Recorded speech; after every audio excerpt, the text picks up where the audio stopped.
All right, so let's get started on today's meeting. So what we're going to be doing today is we are going to be wrapping up our look at Chapter 13, Judgment, Decisions, and Reasoning. So this is part 3, and this is also the final meeting for this course.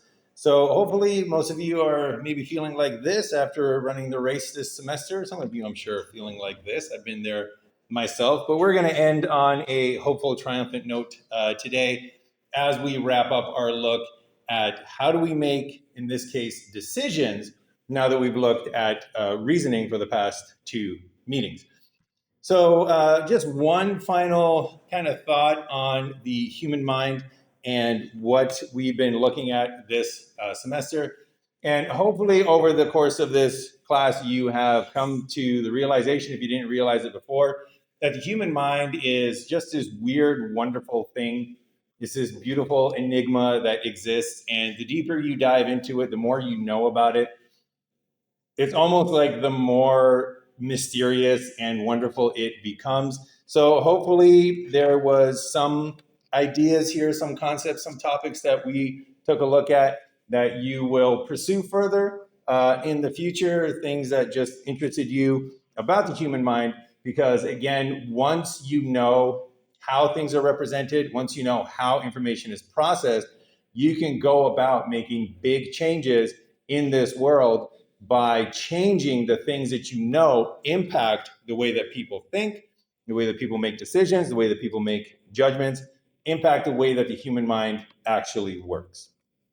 All right, so what we're going to be doing today is we are going to do a brief recap on reflecting on confirmation bias, and then we're going to go with one more very famous example, should be famous example of confirmation bias. It comes from a very famous study, and I'll have more on that in just a little bit. And then we're going to talk about decision making, illustrated with the pirate booty riddle, and then if we got time, the dollar auction. And then one more reflection on confirmation bias. This is going to be a big confirmation bias brouhaha today. And we're going to take a look at Marilyn Vos Savant, and as it relates to CogLab number 13, which is the Monty Hall problem CogLab. So just to kind of recap the idea of confirmation bias. So the idea of confirmation bias is the idea that when we have certain beliefs, not only do we typically search out information that confirms those beliefs, so not only do we tend to create our own echo chambers, but we also interpret evidence that comes our way in a way that confirms our belief as well. So two people with completely opposite beliefs could see the same evidence and come up with two different interpretations, each of which supports their own beliefs. And when we did this in class, what we found was that for the majority of us, we actually do the rational thing. And when we are presented with evidence, we weigh it and it moves our opinions and beliefs in the direction of that evidence. So that is the rational thing, to either leave your beliefs unchanged or move them in the direction of the evidence. And we saw in the article where, if you read the article that provided evidence that the gender pay gap is due to the choices that workers make, more people decreased their idea or their belief that the gender pay gap is due to sexism. However, if you read the opposite article, providing evidence that the gender pay gap is due to sexism in our society, then most of us moved our belief of how much of the gender pay gap is due to sexism towards a higher percentage of sexism. But as we saw, there was two very interesting effect where some individuals, about 6% for the choices article and about 9% for the sexism article, they actually went in the opposite way.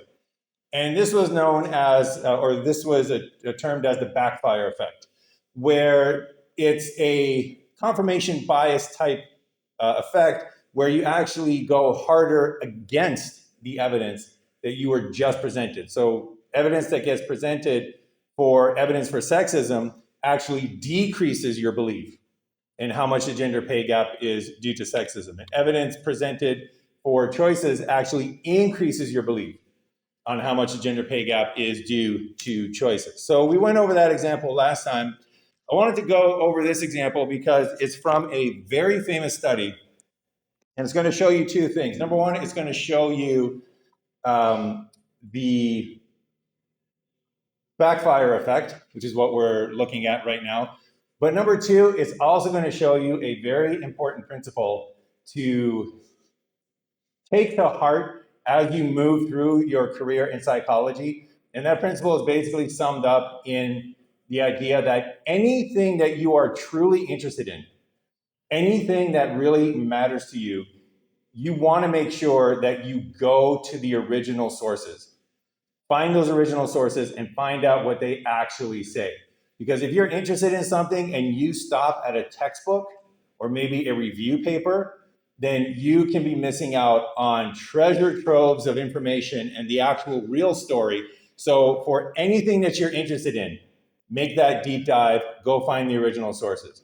For everything else, just to kind of accumulate knowledge, accumulate this background information, you can't be a jack of all trades. You don't want to kind of know a little about a lot. So it's fine to stop at a textbook for that information. But anything where you're like, okay, yeah, this is my thing. I want in on this. I want to find out about this more, or this is very important to me. Go to the original source. So most of you have probably come across Rosenthal and Jacobson, Pygmalion in the classroom study in Intro to Psychology is oftentimes presented there. For those of you that might not be aware of this study, in 1965, I'll just read from the abstract. In 1965, the authors conducted an experiment in a public elementary school telling teachers that certain children could be expected to be growth spurters based on the students' result on the Harvard test of inflected acquisition.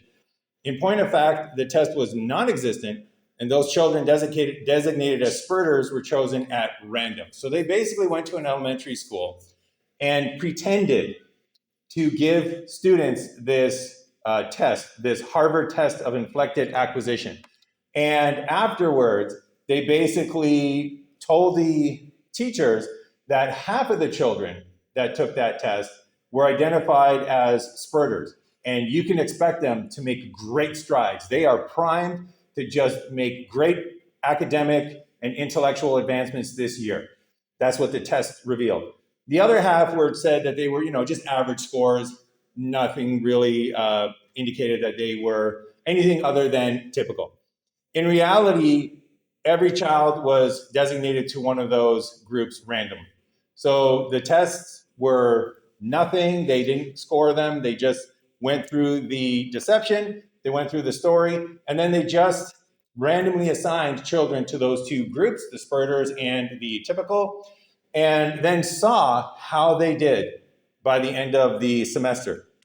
And for those of you that know the story, basically you know that the children identified as spurters did much better academically and showed much greater improvement by the end of the semester than the ones that were the control group, the ones that were identified as typical. So if you take a look at first grade and how much they increased on average in IQ from the beginning of the year to the end of the year, the spurters, the ones identified as spurters, increased their IQ almost by 30 points on average. The ones that were identified as typical only increased it by 12. When you go to second year, that's where the two biggest effects occurred. The ones in the spurters group identified as in that spurters group, they increased by 16.5. The ones in the typical control group by 7 points on their IQ scores. Again, this is wholly due to the fact that they were just labeled and put into those two groups. There was no difference whatsoever between the actual academic ability of children in the spurters group versus the ones in the typical group, in the control group. And then if you take a look at just where these average increases in IQ came from, some students from the beginning of the year to the end of the year, they increased their IQ by 10 points. There was 79% in the spurters group increased their IQ by 10 points. 49%, only 49% in the control group increased their IQ by 10 points. For a 20-point IQ improvement, it was 47% in the experimental group and only 19% in the control group. But then the greatest increase, this 30-point increase in IQ points, you can see that in the experimental group, in the ones that were identified as spurters, they increased 4 times as many of them, increased by 30 points in their IQ scores compared to only 5 of the control group. So if you came across this in your introductory psychology course, or if you come across this in a textbook, or if you come across this in a review paper, in an academic review paper, this is typically where the story ends. This is typically what you see, what gets reported, spurters, because of teachers' expectations, because of teachers' behavior, because of the teacher's idea that these children were about to increase academically and intellectually, became a self-fulfilling prophecy, and they actually did do better, whereas the ones that the teachers didn't have that expectation for did not do as well. Very important finding. However, not the only story. So if you go to the other paper that they wrote, same year, teacher expectations for the disadvantaged. This one only has, I say only, still a high amount of citations. This one only has about 800 citations to it. This paper here has like over 15,000. So this is the go-to paper because it is the one that is mentioned in the textbooks. It is the one that is mentioned in the review papers. This one has far fewer citations. But again, this is Rosenthal and Jacobson reporting on their original research. And if you are interested in this and you go to this study, you're going to find that at the end of the academic year, 1964 to 1965, the teachers were asked to describe the classroom behavior of their pupils. So not only did they find out how did the students do, but they also asked the teachers who taught these students, what do you think about these students? How would you judge these students? So there was also a tendency for the designated children, that is the spurters, to be seen as more appealing, better adjusted, and more affectionate, and less in need of social approval. So that's not very surprising at all.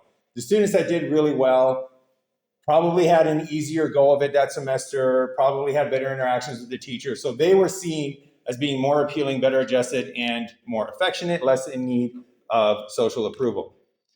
An interesting contrast became apparent when teachers are asked to rate the undesignated children, so the ones that were not identified as spurters.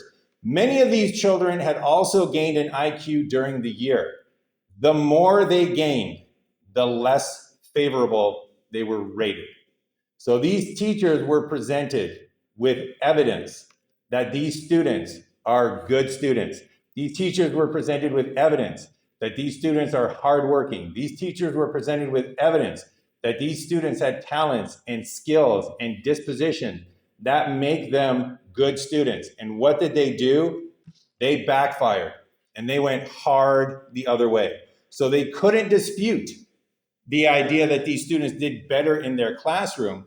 But for some reason, rather than looking at that and thinking to themselves, you know what, these children, hardworking, they overcame adversity, they overcame, their kind of ability and potential, and wow, they must have really, really worked hard. That last sentence just kills me. The more IQ points they gained, the less favorable they were rated. So that is a sad case, a hard case of that backfire effect, where instead of taking that evidence and going one way, the way that it indicates that these are actually good students, it backfired and most teachers went hard the other way. But again, the more IQ they gained, the less favorable they were rated. So that's something that is typically not reported when people talk about the Rosenthal and Jacobson study. That is one of the most interesting things, I think, in that Rosenthal and Jacobson Pygmalion effect study. And we're going to come back to this. So remember that, because it's going to come up one more time. And again, just this kind of chilling example of this backfire effect. All right, so that's the backfire effect. Any comments on that? All right, let's talk about pirates. So what we're going to do now is we're going to take a look at the Pirate Booty Challenge. And before we get to that, we are going to just take another quick chance to talk about normative / prescriptive versus descriptive. So we talked about normative reasoning, we talked about descriptive reasoning. Normative reasoning, how humans should reason. Descriptive reasoning, how humans actually reason. Normative reasoning, what is the correct thing to do? Descriptive reasoning, what do we actually do? Normative reasoning based on philosophy, logic, mathematics. Descriptive reasoning based on our behaviors. So, just said that. So I wanted to just go through this one more time because sometimes you will see the word normative, and that means what you should do based on philosophy, logic, and mathematics. Other times you will see the word prescriptive, and that means exactly the same thing. So going forward, I don't want you to be confused. I don't want you to think that, well, maybe there's something about normative that's different than prescriptive. It's one of these weird situations in science where scientists are talking about the same thing and we just could not come up with a consensus that we were going to call it normative versus call it prescriptive. So just be aware going forward, normative means prescriptive. Both of them means what we should do, almost like a prescription for what you should do in reasoning. Descriptive, on the other hand, agreed upon term, that is what we actually do. And then this idea of normative or prescriptive versus descriptive can be applied to basically any decision or anything that we do, any cognition that we do. So today we're going to take a look at prescriptive or normative decision making, how humans should make decisions, what is the ideal thing to do when we're making decisions, and we're going to contrast that with descriptive decision making, how do we actually make decisions, what are the behaviors that we show when we're faced with decisions like the Pirate Booty Challenge. All right, so this is a riddle that came from Ian Stewart, and we'll set up the riddle. Apologize for that little flash there at the end. It's not a subliminal message or anything like that. So we'll set up the riddle here, and then we'll see what is the normative way that we reason, and then what is the prescriptive way that we reason. All right, so there are 5 rational pirates.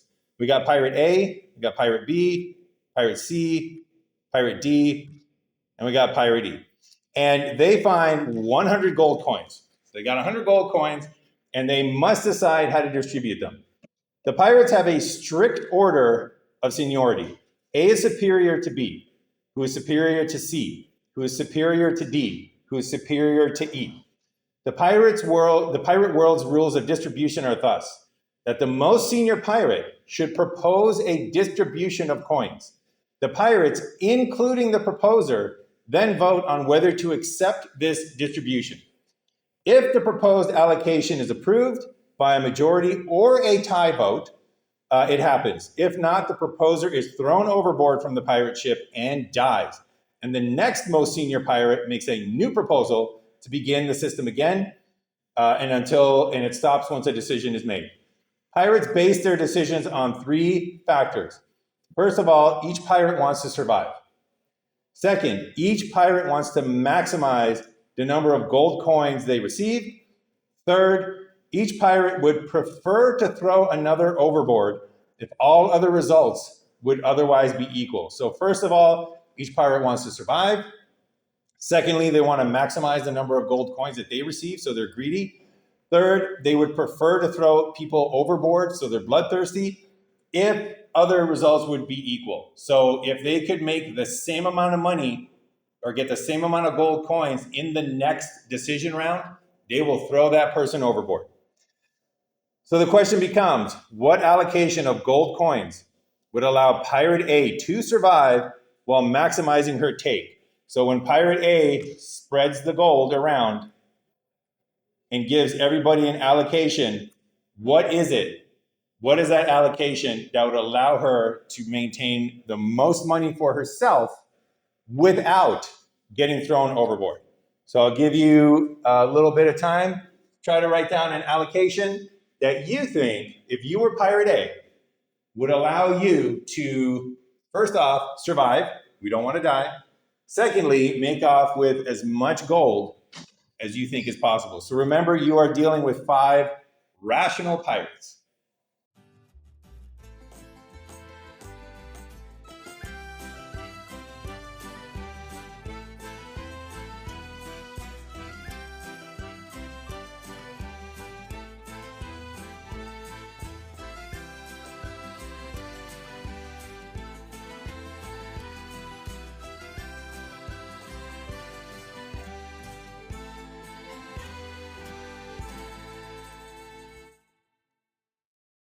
All right, does everybody have an allocation that they feel good about?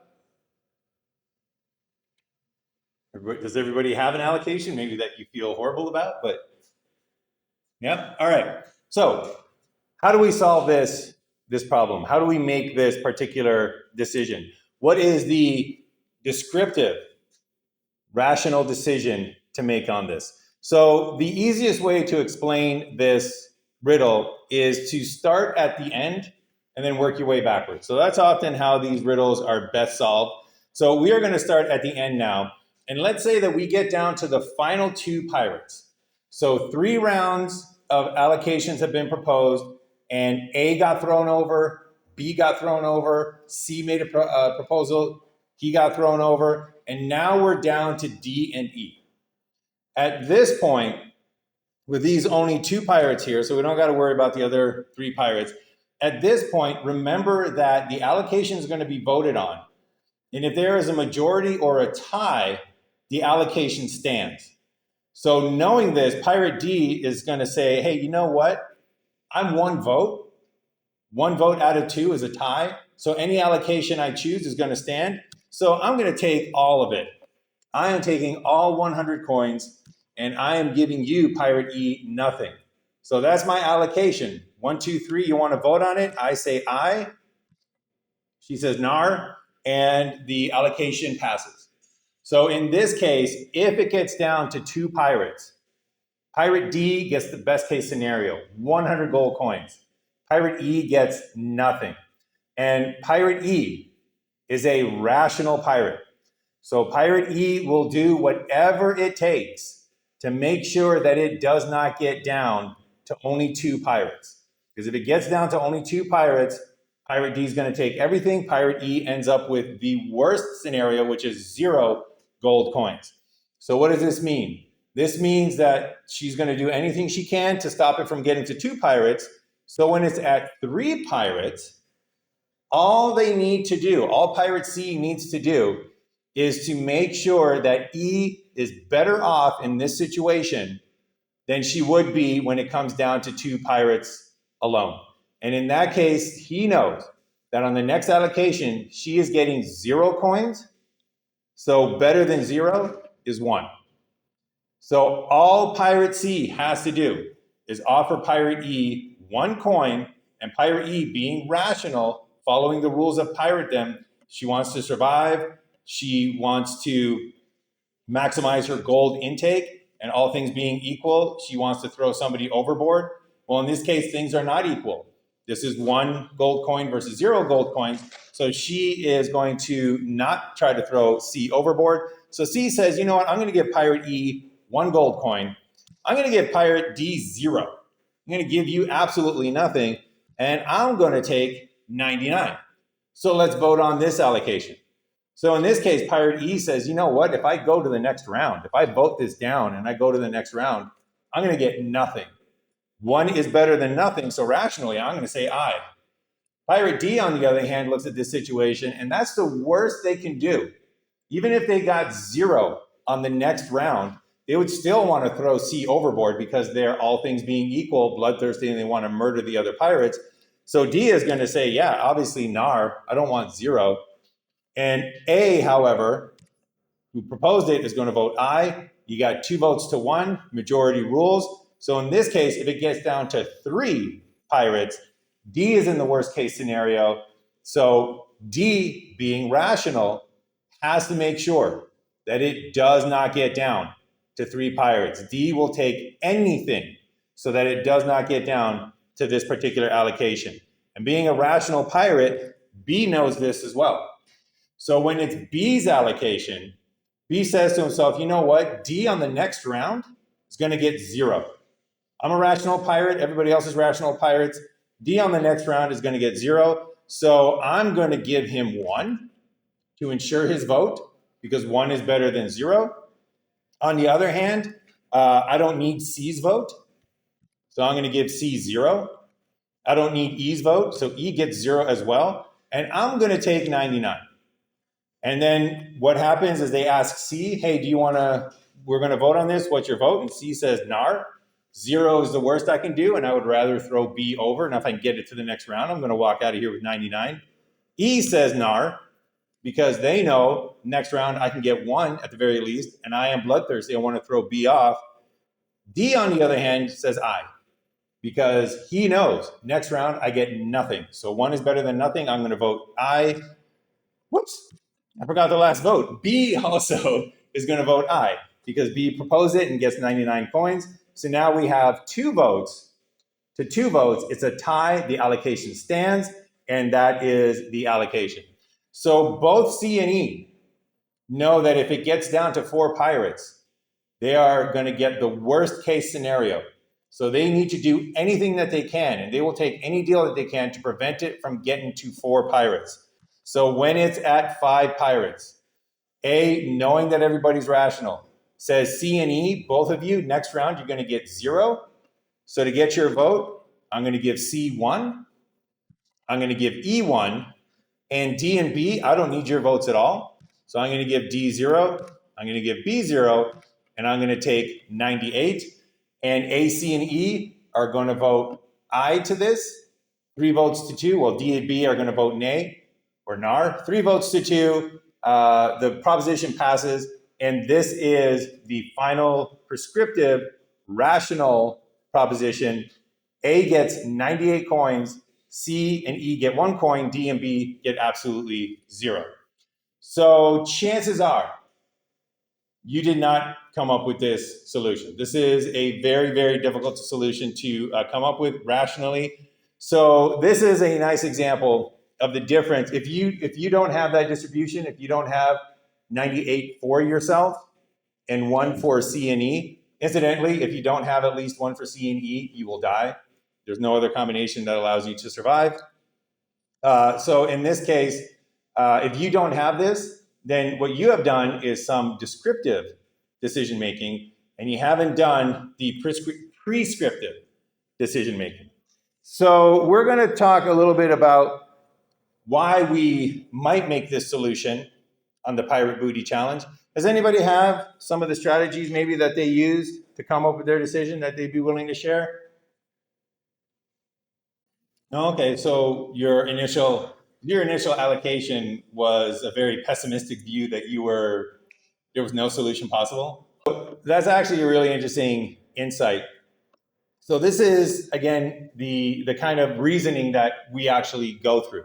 So we see 100 gold coins, we figure we got to split them 5 ways, but if we only got to split them 3 ways, then there's a lot more to go around. So there is no solution that can actually occur that will allow Pirate A to survive. And if you extend this analysis, so if you extend it to 6 pirates, and then you extend it to 7 pirates, and 8 pirates, and 9 pirates, it's always that idea that every other pirate gets 1 coin, and Pirate A gets the remainder. So if you extend it to 6 pirates, you got 3 pirates that you actually only have 2 other pirates that you have to give coins to. In Pirate A, it's still the 98, 1 and 1. If you take it to 7 pirates, it's 98, 1, 1, 1, 0, 0. If you take it to 9 pirates, it's 98, 1, 1, 1, 1, 0, 0, 0. But there is a limit. And once you get to somewhere near, I believe, 200 pirates, if you're allocating 100 pieces of gold to 200 pirates, there is a point where you run out of pirates. You run out of enough single gold coins to get the votes that you need, and Pirate A is guaranteed death. And depending upon how many pirates they are, Pirate A might be guaranteed death, Pirate B guaranteed death, Pirate C guaranteed death, until you get to like maybe 198, and then you can get enough coins where you survive. You still end up with nothing, but at least you don't get thrown overboard. Okay, so one of the nicest examples of descriptive decision-making and prescriptive decision-making and the benefits of knowing how we actually make decisions. So that's one of the things that is very important to know, is that the descriptive decision-making, because we deal with humans, is actually better to know than the prescriptive decision-making. So if you want to have an effect on this world, and if you want to change other people's behavior, it is way better to be an expert on descriptive decision making than it is on prescriptive decision making. And one of my favorite examples of that comes from Chris Voss. So Chris Voss, he's a former FBI hostage negotiator. So this was a guy that basically tried to convince people to make certain decisions, i.e., don't harm the hostages, and how about you surrender yourself and we have a very peaceful end to this hostage negotiation. He was trying to get people to make those decisions, and he used a lot of knowledge about descriptive decision making in order to get the results that turned out to be the most beneficial to all parties involved. So he wrote a book called Never Split the Difference, referring to what he believes is one of the worst ideas in negotiation, which is just a compromise halfway between. So he wrote a book called Never Split the Difference. And this is a story from that book. It's about 2 minutes long, but it very nicely identifies the power of descriptive decision making and judgments versus, and knowing that knowledge versus prescriptive, when he talks about his semester at a Harvard Law School negotiation course.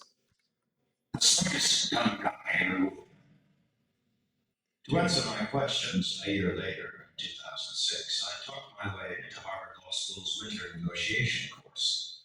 The best and brightest compete to get into this class, and it was filled with brilliant Harvard students getting law and business degrees, and hotshot students from other top Boston universities, like the Massachusetts Institute of Technology and Tufts. The Olympic trials were negotiating, and I was the only outsider. The first day of the course, all 144 of us filed into a lecture hall for an introduction, and then we split into 4 groups, each led by a negotiation instructor.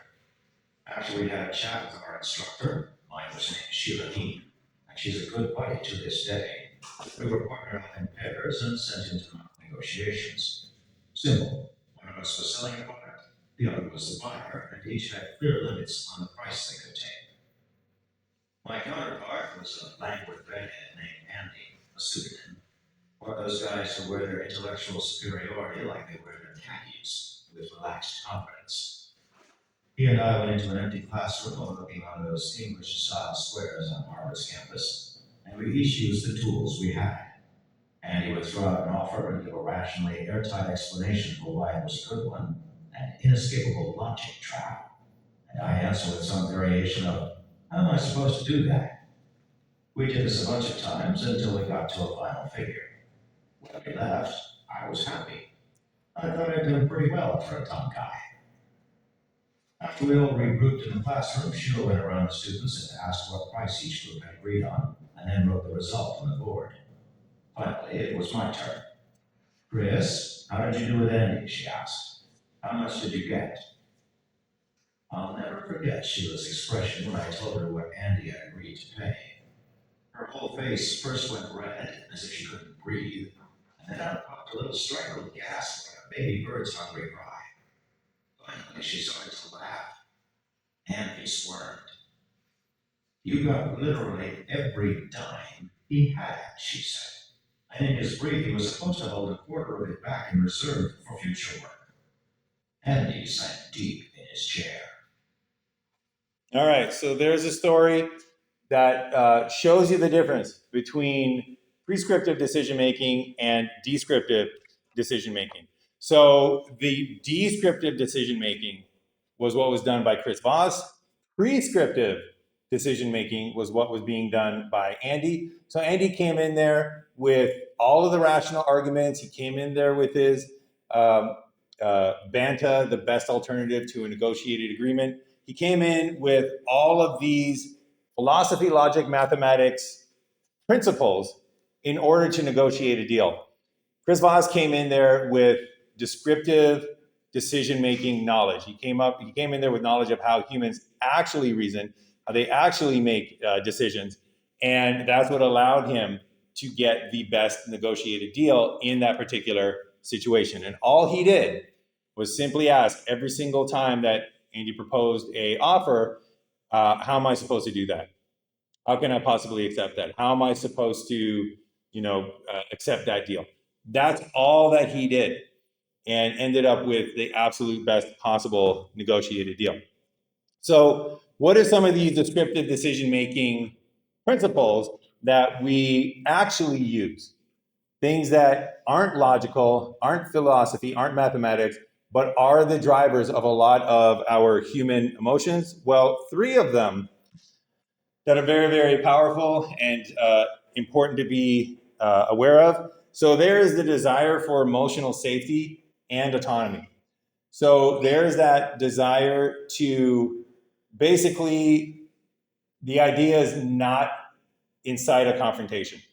So you want that emotional safety, you want that ability to stay safe in this particular negotiation in the Harvard Law School example, or in that pirate booty challenge riddle. You want that emotional safety of not having and avoiding confrontation. So that is one of the big ideas, and you can see this in Chris Voss's technique, because when he asked, how am I supposed to do that? It's non-confrontational. It gives you all the emotional safety in the world. He's basically saying, hey, you know what? Your proposal, great. Yeah, sounds really good. How am I supposed to do that? And it's not confrontational, gives the other person all that emotional safety.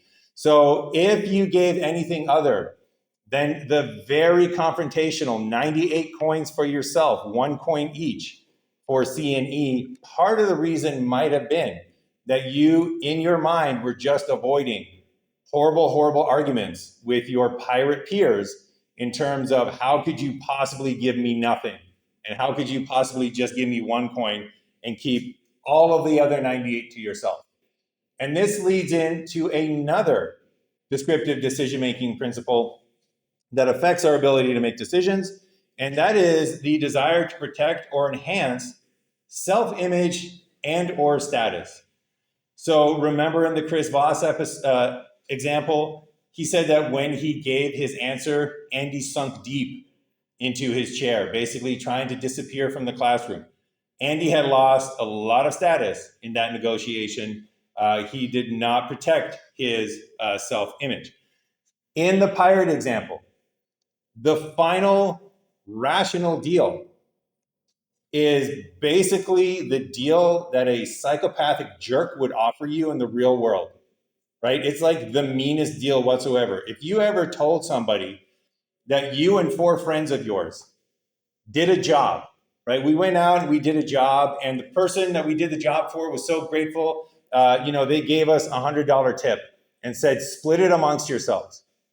And your friend said, oh, well, what did you do? 20 bucks a piece? Maybe keep a little extra for yourself, $30, and then split the rest evenly. And you're like, no, I took $98 for myself. You would get like weird looks, and they would say, wow, you are incredibly selfish. You are very unfair. And the idea that we are fair is one of the really core kind of principles in our self-image. So again, that Chris Voss idea of how can I possibly do that? How am I supposed to do that? That defeated sort of like, well, yeah, it's a great deal, but how am I supposed to do that? Triggers that idea that what has been proposed is unfair. And that idea of, no, I'm a fair person. So I proposed 98 points for myself and only 1, for 2 other pirates. If those pirates went to that first pirate and that pirate A wasn't rational and said, hey, how am I supposed to accept this? Pirate A would start negotiating against themselves and basically say, you know what, you're right. Okay, I don't know, I'll take 90. How about you take 5 and 5? And if you keep coming back, how am I supposed to accept that? It'll just keep going until they negotiate against themselves, all because, again, we're trying to protect that self-image and that status.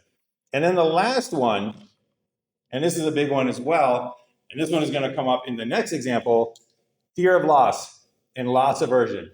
So we are way more likely to make a decision that will avoid a loss rather than a decision that will induce a gain.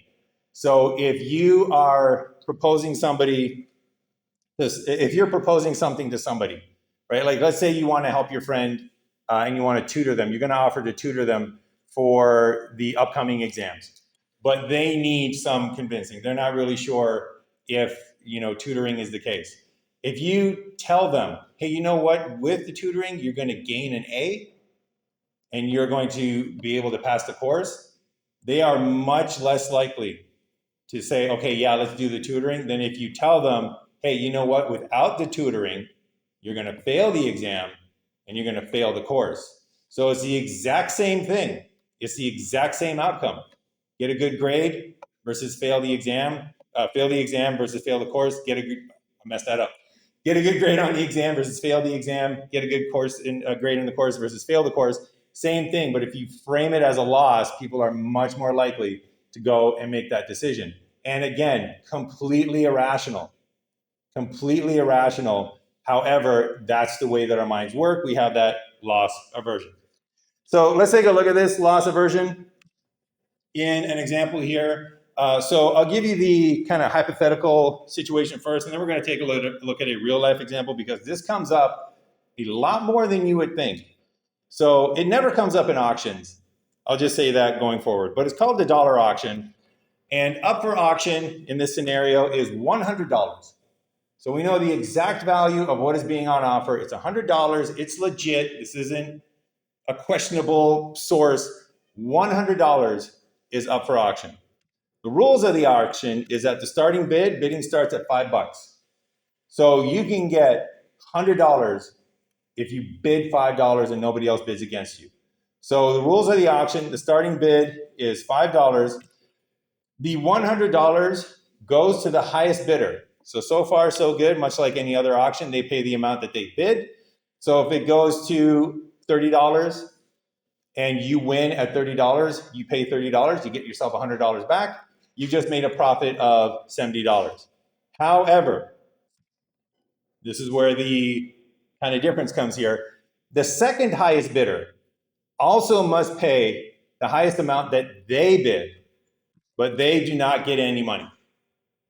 So you have the highest bidder gets the $100, but the second highest bidder has to pay whatever they bid, but they don't get any of the money. So in this scenario, everybody good on this scenario? It's a little weird. You would never see this in an actual auction, but again, happens more than you might realize in real life. So what typically happens in this situation? So let's kind of run through the auction a little bit and see how rational choices at every single stage of this decision-making process, rational choices at every single step eventually lead to a very irrational outcome, and you'll see what I mean in just a bit. So we have our first bidder, we have our second bidder, we have our results. First bidder bids $5. So the first bidder jumps in and says, yeah, $100 for $5? Absolutely. That is a completely rational decision, right? You started off with 5, you get 100, you end up with a $95 profit. First bidder bids $5. Second bidder looks at the situation and says, you know what? If I bid $5 more, that's an incredibly rational decision because I will end up with a profit of $90. So I'm going to bid $10. So what happens if the auction ends here? Well, that first bidder is going to lose $5 because they are in second place right now, so they have to pay the amount that they bid. That second bidder is going to win $100 for $10, make a profit of $90. So this is the first round of the auction. Now we have the first bidder needs to make a choice. And the first bidder says to themselves, you know what? If I quit right now, I got two choices. I can quit or I can bid more. If I quit right now, I'm out $5. But if I bid $15, if I take it to the next level, I'm going to make $85. And the rational decision between losing 5 and making 85 is to make 85, is to gain. So this first bidder comes in and says, again, comes in and goes, you know what, $15 for the $100 bill. And the results in this case, if it ended here, first bidder makes $85. Second bidder, out, $10, loses $10. So now it's the second bidder's turn. And the second bidder takes a look at what they bid and said, you know what, I have two decisions. If I quit now, I'm out $10. And if I come back and I bid $25, that should be $20. If I come back and I bid $20, I'm going to make myself $80. And then this keeps going, and we fast forward to a bid of $95. So at this point, the second bidder has bid $90. $90 for $100 makes complete sense, right? That is a deal that you would take all day, every day. First bidder says to themselves, you know what, I'm going to bid $95. So the results in this case, first bidder is going to make $5. Second bidder now is out, minus $90. So at this point, the second bidder has a choice. Do I lose $90 or do I come over the top with a bid of 100 and lose nothing? And the decision, again, rationally, lose 90 or lose nothing, you're going to make the decision to lose nothing. So the second bidder comes in and bids 100. So now the first bidder is losing $95. The second bidder is losing $0. And the first bidder has a choice. Do I go over the top? Do I bid $105? Now, if I told you at the beginning of this that it would be a rational choice to bid $105 for $100 to overpay by $5, you would probably say, no, that is completely irrational. And it's true. It's completely irrational to pay $105 for $100 if you're not losing anything. But at this point, that first bidder is losing $95. So if they come over the top and they bid $105, which seems like a completely irrational decision, now instead of losing $95, they're only losing $5. But now that second bidder is out $100. And the second bidder has to think to themselves, well, wait a second. Do I quit now and lose 100? Or do I go over the top and lose 10? Lose 100, lose 10, makes sense to lose 10. Second bidder comes over the top with 110. Now the first bidder is out 105. Second bidder is out $10. And you can rinse and repeat this. And rationally, there is no limit to how high these individuals should go. Prescriptively, no limit to how high they should go to avoid that loss in terms of how much they're willing to pay for this $100. Is there a question or comment? I thought I saw a hand up. All right. So this is a really weird auction. I don't think anybody that's ever been to an auction or seen an auction has seen an auction like this where the second bidder is on the hook. However, scenarios like this often come up in a lot of business situations. And they come up in situations where somebody's gain is going to be another person's loss. So again, they come up in situations where if somebody comes out on top, it's not just that the other people don't make a profit, they actually lose money. They actually make a loss. And one classic example of this came from network television. So we are going to have to go through a little history lesson, such as, for example, did you know that there was a time where the only place you could watch shows and movies was on network TV, and there were exactly 3 channels, and that was it. You had a choice of 3 channels, not 3 streaming networks, 3 channels. So the 3 channels were ABC, CBS, and NBC. And everybody that watched TV watched ABC or CBS and NBC. So if you watched a show on Sunday and you came into school on Monday and you went up to a random person and said, hey, did you watch any TV last night? And they said, yeah.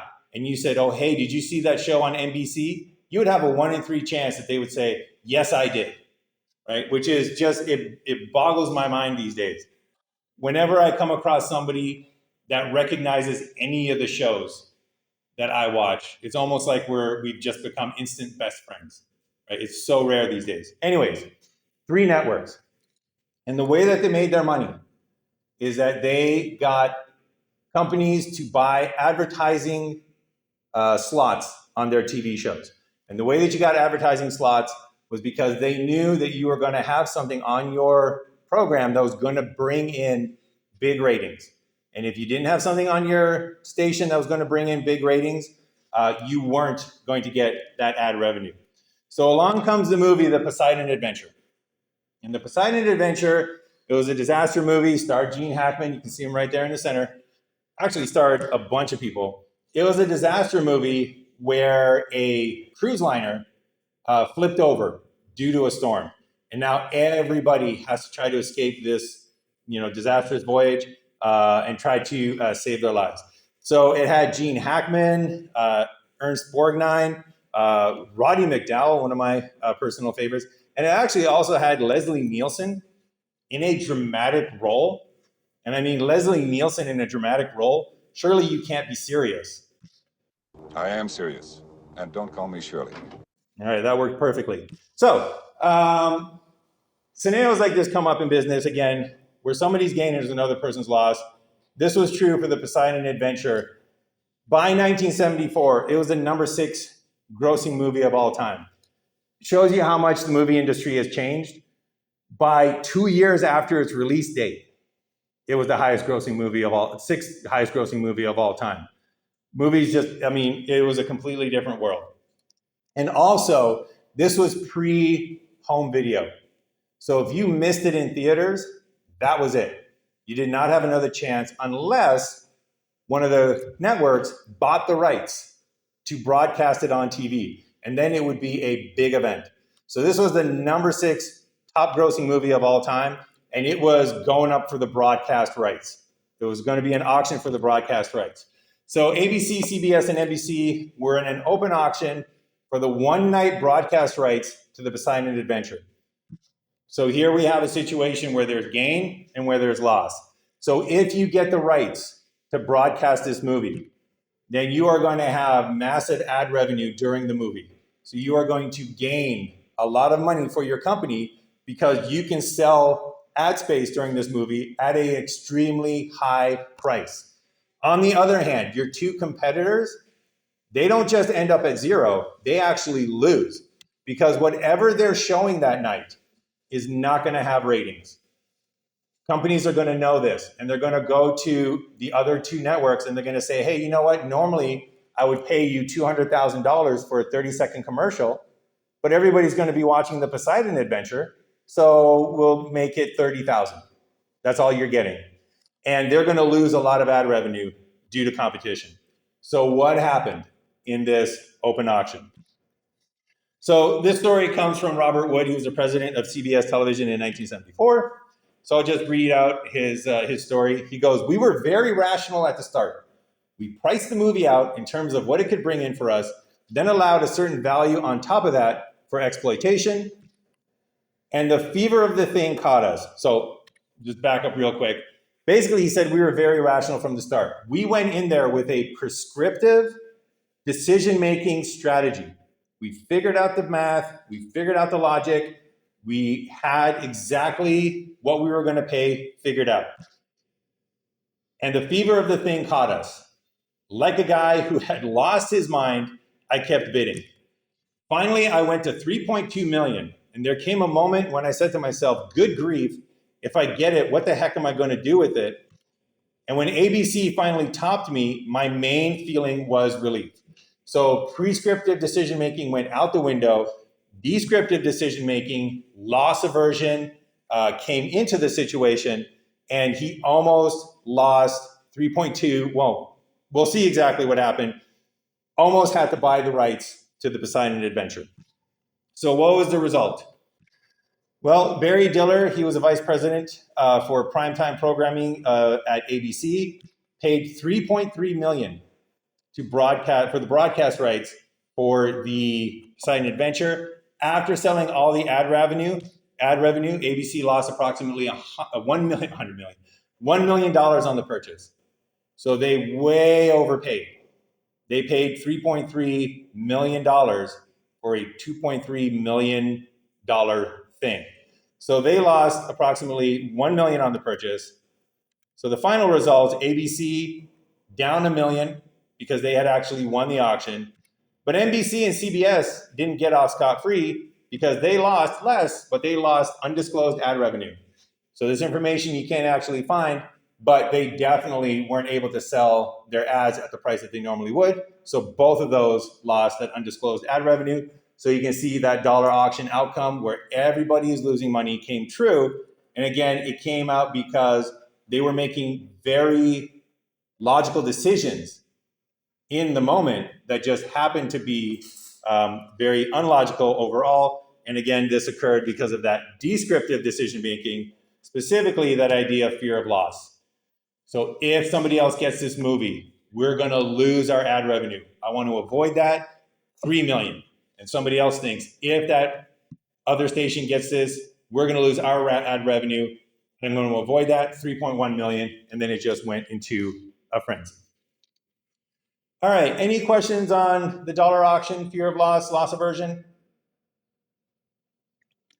All right, last thing we're going to cover today is the Cog Lab and the Monty Hall problem. So the Monty Hall problem, it is named for the original host of Let's Make a Deal, Monty Hall there.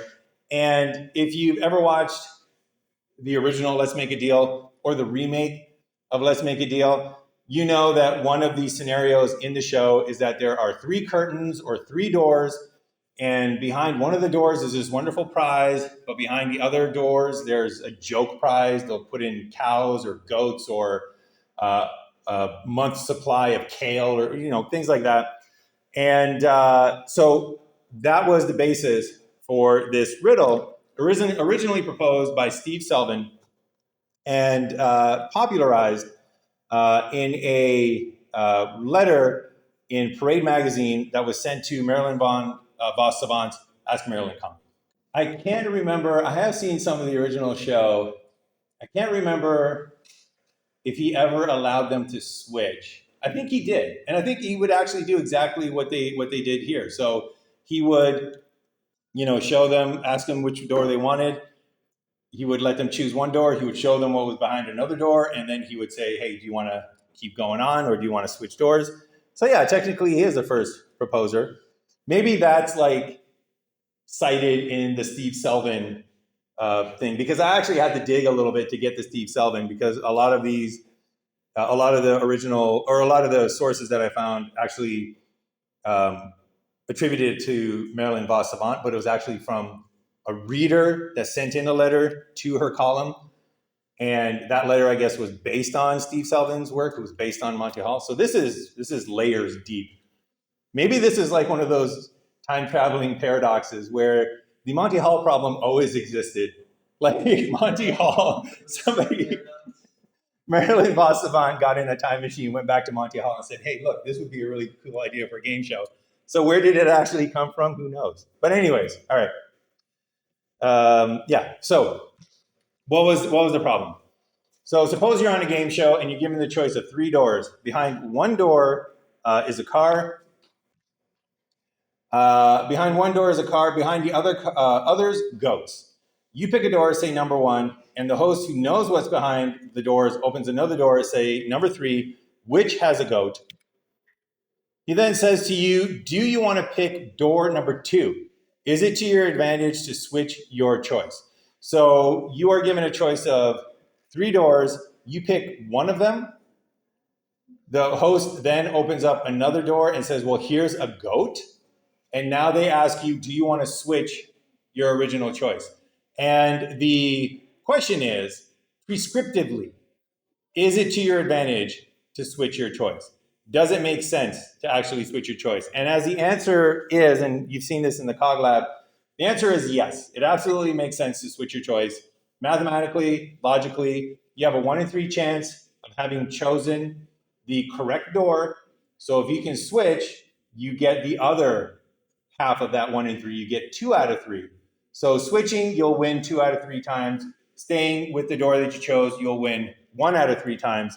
And this was a solution that was proposed by Marilyn Vos Savant. So again, she was a columnist for Parade magazine, but she was also in the Guinness World Book of Records as having the highest recorded intelligent quotient, the highest recorded IQ of all time. AQ is alternative intelligent quotient. And I just coined that, so I'm going to TM it. But anyways, the highest IQ ever. And actually, it was the last IQ that was recorded in the Guinness World Book of Records before they retired that that area. So she's still reigning champion as far as Guinness knows. But so she proposed an answer to the Monty Hall problem. But the interesting thing is not her answer, it was the reaction to her answer. So once again, we are revisiting confirmation bias. We are revisiting this idea of that backfire effect. So this came from Wikipedia, and interestingly, they have changed the Wikipedia article. They have updated the Wikipedia article to minimize the backlash that occurred when Vas Savant posted her answer. So I actually had to go back to an earlier version, an older version of Wikipedia to get to the report, the version of it that didn't sugarcoat or gloss over the debacle that occurred. But we have Vas Savant and the media furor, so that should, or furor, that should show you exactly where this is going to go. So Vas Savant wrote in her first column on the Monty Hall problem that the player should switch, saying the first door has a 1 out of 3 chance of winning, hence the second door offered to switch has a 2 out of 3 chance, as a host always opens a losing door on purpose. So it makes complete sense. Little counterintuitive, you might have to sit with it a while, but that is correct. But importantly for us in our look at confirmation bias, in response to her answer, Vas Savant received thousands of letters from her readers, many with PhDs, telling her that she was wrong. Of the letters from the general public, 92% were against her answer, and of the letters from universities, 65% were against her answer. So we have a large number of letters from the general public, vast majority of people telling her that she was wrong. And that is completely fine, right? That's basically what science is about. You say that you're right, somebody says that you're wrong, you guys compare notes, and eventually you come to a conclusion, hey, you know what, I was right, you were wrong, or you're actually right and I was wrong, and that's the way that science and philosophy and things progress. So it is completely fine that people were tricked into the incorrect solution. It's completely fine that descriptive decision-making led people to think that keeping the door was either the right move or that it did not matter, right? It's completely fine. That is not what we're discussing here. What we are discussing and what we're going to take a look at is the responses that Vas Savant received. So if any of you were reading that one up there, we're going to get to it right now. So the responses that she received, one came from Scott Smith, PhD, University of Florida. And this was his response: you blew it, and you blew it big. Since you seem to have difficulty grasping the basic principle at work here, I'll explain. After the host reveals a goat, you now have a 1 in 2 chance of being correct. Whether you change your selection or not, the odds are the same. There is enough mathematical illiteracy in this country, and we don't need the world's highest IQ propagating more. Shame.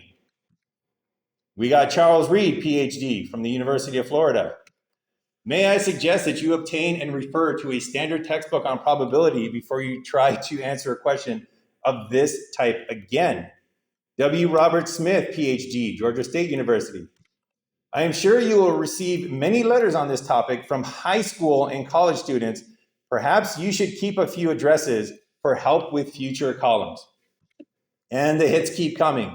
You are utterly incorrect about the game show question, and I hope this controversy will call some public attention to this serious national crisis in mathematical education. If you can admit your error, you'll have contributed constructively towards the solution of a deplorable situation.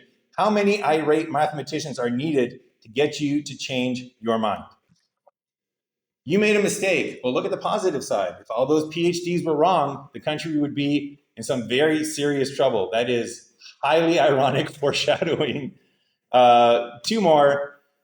You are the GOAT, which I kind of like the fact that GOAT means something different now, because you can kind of look at that one and say, well, maybe Glenn was just ahead of the time. Maybe Glenn was the time traveler that brought back the Monty Hall problem. And then finally, maybe women look at math problems differently than men, which I don't think is the burn that Don Edwards wanted it to be. But this basically, again, goes back to that idea of confirmation bias and especially the backfire effect. Because we have the exact same situation here that we did with teachers' expectations for the disadvantaged by Rosenthal and Jacobson. So there is, and especially back when this was published in the late 90s, there was still this view that women are just not good at math, right? They're not good at math, they're not good at logic, they're not good at computer programming. That is just not their area. And here we have this woman who is very successful at this, highest IQ ever recorded. And instead of taking the evidence and considering it, these individuals, you can see, went hard the other way. And we know they went hard the other way because none of these were explanations that sounded like, well, you know, if you actually, you're incorrect because you now have a 1 in 2 chance, it's actually 50-50. So you would actually be better, or actually it makes no difference if you switch or not. That is the correct solution, I believe. None of them were like that. They were all heavily backfire effect. So this again, that Rosenthal and Jacobson study sheds light on why this occurred. And again, it has to do with that section there, that the more they gained, the less favorably they were rated. So when individuals took a look at Marilyn Vos Savant, they looked at somebody and they said, you know what, this person should not be good at math. This person should not be good at logic. Most of those PhDs were probably looking at her saying, this person should not be better than me at math and at logic. So the more they gained, the less favorably they were rated. So all of that bad vitriol, all of that horrible comments and ideas directed at her were massively predictable. Because rather than look at her and say, hey, you know what, here's some evidence that, you know, I should consider, they went hard the other way. Confirmation bias couldn't possibly be that this individual was right, so I'm going to double down on my own answer. And plus, I'm going to start questioning this person's very credentials. So that is a thing that I wanted to bring up, because one of the things that oftentimes happens, I think, with students, especially students here at smaller universities like IUSB, is we don't have the sort of name that comes behind our degree, right? So this isn't Harvard, this isn't Stanford. You are not going to meet a lot of people in your professional career where you tell them where you went to school and they're going to say, oh, wow, right? That's just not a thing that's going to happen. So because of that, I do want you to know about this particular backfire effect, because I am certain that many of you are going to go out there and you're going to do great things.